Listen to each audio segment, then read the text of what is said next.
আচ্ছা, আসসালামু আলাইকুম। ওয়ালাইকুম সালাম। কবি বুঝি সালাম তো আর আমারে দেয় না, আমার সই সম্পত্তিটা দেয়। আল্লাহ আল্লাহ আল্লাহু লা ইলাহা। বাবু তোমার আগে কই আমি টেয়াটে হালাত দেখাম না, বাজারও যাইতাছি, বাজার করি। টেহা টুয়া হাওলাত দেয়া না কোনো হাওলাতের বিষয় না। আমি আর আপনার দিতাছি ধরেন 1000 টেহা। আজ সারাটা দিন তো না এলাকায় আমি ফইর খুঁজলাম, একটা ফইরও নাই বুঝছেন। আমার বউয়ের একটা মানসিক আছিল, অসুখ আছিল।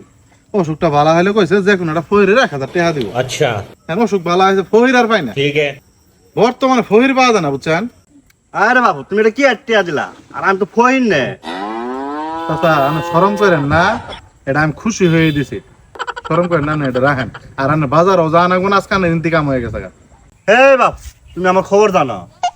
এই যে দশানি নদী দেখছো না, ওটা কার জমির উপরে দিকে আছে? আমার জমির উপরে দিকে আছে।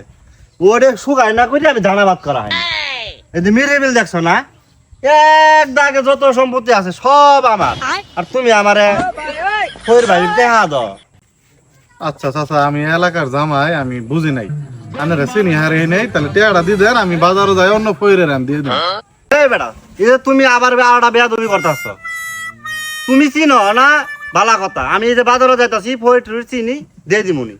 তাহলে চাচা যাই গিয়া তাহলে একটা ফইরেক দিয়ে দেন। আচ্ছা বাবু। জিকির তাহলে আজকে কাজ হয়ে দিল।